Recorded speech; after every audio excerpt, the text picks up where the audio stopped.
नमस्ते। कार्यक्रम में उपस्थित पूज्य संतगण, गुजरात के राज्यपाल आचार्य देवव्रत जी,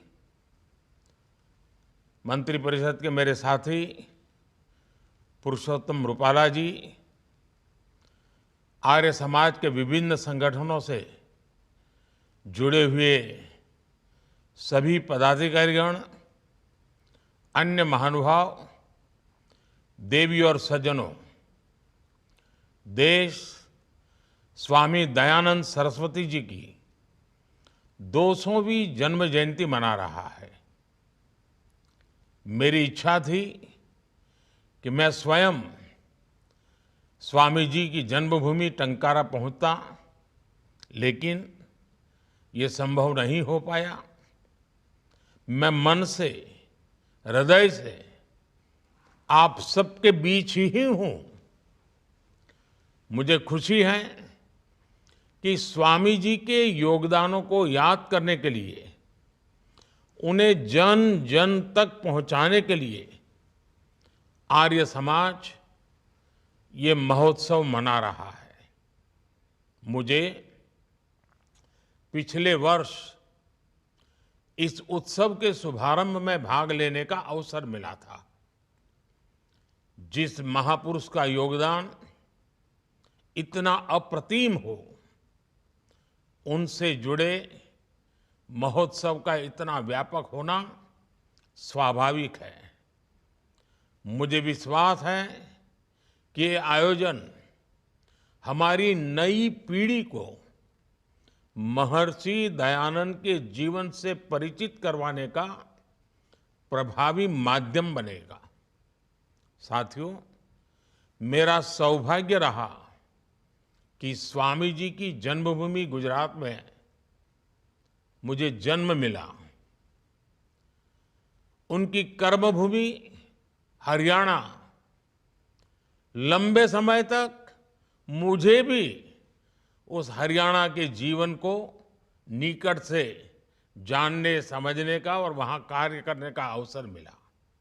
इसलिए स्वाभाविक तौर पर मेरे जीवन में उनका एक अलग प्रभाव है, उनकी अपनी एक भूमिका है। मैं आज इस अवसर पर महर्षि दयानंद जी के चरणों में प्रणाम करता हूं, उन्हें नमन करता हूं। देश विदेश में रहने वाले उनके करोड़ों अनुयायियों को भी जन्म जयंती की बहुत बहुत बधाई देता हूं। साथियों, इतिहास में कुछ दिन, कुछ क्षण, कुछ पल ऐसे आते हैं जो भविष्य की दिशा को ही बदल देते हैं। आज से 200 वर्ष पहले दयानंद जी का जन्म ऐसा ही अभूतपूर्व पल था। ये वो दौर था जब गुलामी में फंसे भारत के लोग अपनी चेतना खो रहे थे। स्वामी दयानंद जी ने तब देश को बताया कि कैसे हमारी रूढ़ियां और अंधविश्वास ने देश को जकड़ा हुआ है। इन रूढ़ियों ने हमारे वैज्ञानिक चिंतन को कमजोर कर दिया था। इन सामाजिक बुराइयों ने हमारी एकता पर प्रहार किया था। समाज का एक वर्ग भारतीय संस्कृति और आध्यात्म से लगातार दूर जा रहा था। ऐसे समय में स्वामी दयानंद जी ने वेदों की ओर लौटो, इसका आह्वान किया। उन्होंने वेदों पर भाष्य लिखे, तार्किक व्याख्या की। उन्होंने रूढ़ियों पर खुलकर प्रहार किया और ये बताया कि भारतीय दर्शन का वास्तविक स्वरूप क्या है। इसका परिणाम ये हुआ कि समाज में आत्मविश्वास लौटने लगा। लोग वैदिक धर्म को जानने लगे और उसकी जड़ों से जुड़ने लगे। साथियों, हमारी सामाजिक कुरीतियों को मोहरा बनाकर अंग्रेजी हुकूमत हमें नीचा दिखाने की कोशिश करती थी। सामाजिक बदलाव का हवाला देकर तब कुछ लोगों द्वारा अंग्रेजी राज को सही ठहराया जाता था। ऐसे कालखंड में स्वामी दयानंद जी के पदार्पण से जब सब साजिशों को गहरा धक्का लगा, लाला लाजपत राय, राम प्रसाद बिस्मिल, स्वामी श्रद्धानंद, क्रांतिकारियों की एक पूरी श्रृंखला तैयार हुई जो आर्य समाज से प्रभावित थी। इसलिए दयानंद जी केवल एक वैदिक ऋषि ही नहीं थे, वो एक राष्ट्र चेतना के ऋषि भी थे। साथियों, स्वामी दयानंद जी के जन्म के 200 वर्ष का ये पड़ाव उस समय आया है जब भारत अपने अमृत काल के प्रारंभिक वर्षों में है। स्वामी दयानंद जी भारत के उज्जवल भविष्य का सपना देखने वाले संत थे।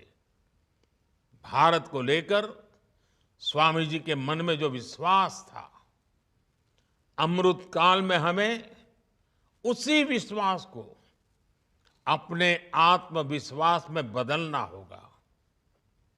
स्वामी दयानंद आधुनिकता के पैरोकार थे, मार्गदर्शक थे। उनसे प्रेरणा लेते हुए आप सभी को भी, हम सभी को भी इस अमृत काल में भारत को आधुनिकता की तरफ ले जाना है।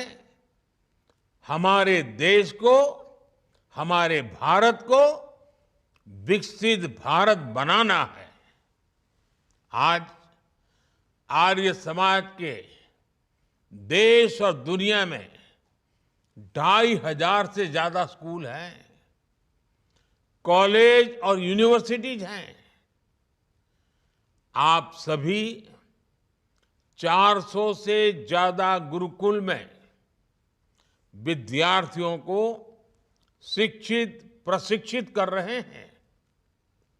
मैं चाहूंगा कि आर्य समाज 21वीं सदी के इस दशक में एक नई ऊर्जा के साथ राष्ट्र निर्माण के अभियानों की जिम्मेदारी उठाए। डीएवी संस्थान महर्षि दयानंद सरस्वती जी की एक जीती जागती स्मृति है, प्रेरणा है, चैतन्य भूमि है। हम उनको निरंतर सशक्त करेंगे तो ये महर्षि दयानंद जी को हमारी पुण्य श्रद्धांजलि होगी। भारतीय चरित्र से जुड़ी शिक्षा व्यवस्था आज की बड़ी जरूरत है। आर्य समाज के विद्यालय इसके बड़े केंद्र रहे हैं। राष्ट्रीय शिक्षा नीति के जरिए देश अब इसे विस्तार दे रहा है। हम इन प्रयासों से समाज को जोड़ें, ये हमारी जिम्मेदारी है। आज चाहे लोकल के लिए वोकल का विषय हो, आत्मनिर्भर भारत अभियान हो, पर्यावरण के लिए देश के प्रयास हो, जल संरक्षण, स्वच्छ भारत अभियान, ऐसे अनेक अभियान हो। आज की आधुनिक जीवन शैली में प्रकृति के लिए न्याय सुनिश्चित करने वाला मिशन लाइफ हो, हमारे मिलेट्स श्री अन्न को प्रोत्साहन देना हो, योग हो, फिटनेस हो, स्पोर्ट्स में ज्यादा से ज्यादा आना हो, आर्य समाज के शिक्षा संस्थान, इनमें पढ़ने वाले विद्यार्थी सब मिलकर के एक बहुत बड़ी शक्ति है। ये सब बहुत बड़ी भूमिका निभा सकते हैं। आपके संस्थानों में जो विद्यार्थी हैं, उनमें बड़ी संख्या ऐसे युवकों की भी है जो 18 वर्ष पार कर चुके हैं। उन सभी का नाम वोटर लिस्ट में वो मतदान का महत्व समझे, ये दायित्व समझना भी आप सभी वरिष्ठों की जिम्मेदारी है। इस वर्ष से आर्य समाज की स्थापना का 150वां वर्ष भी आरंभ होने जा रहा है। मैं चाहूंगा कि हम सब इतने बड़े अवसर को अपने प्रयासों, अपनी उपलब्धियां, उसे सचमुच में यादगार बनाएं।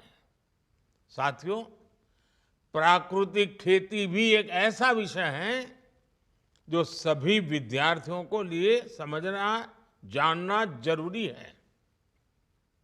हमारे आचार्य देवव्रत जी तो इस दिशा में बहुत मेहनत करते रहे हैं। महर्षि दयानंद जी के जन्म क्षेत्र से प्राकृतिक खेती का संदेश पूरे देश के किसानों को मिले, इससे बेहतर और क्या होगा। साथियों, महर्षि दयानंद ने अपने दौर में महिलाओं के अधिकारों और उनकी भागीदारी की बात की थी। नई नीतियों के जरिए, ईमानदार कोशिशों के जरिए देश आज अपनी बेटियों को आगे बढ़ा रहा है। कुछ महीने पहले ही देश ने नारी शक्ति वंदन अधिनियम पास करके लोकसभा और विधानसभा में महिला आरक्षण सुनिश्चित किया है।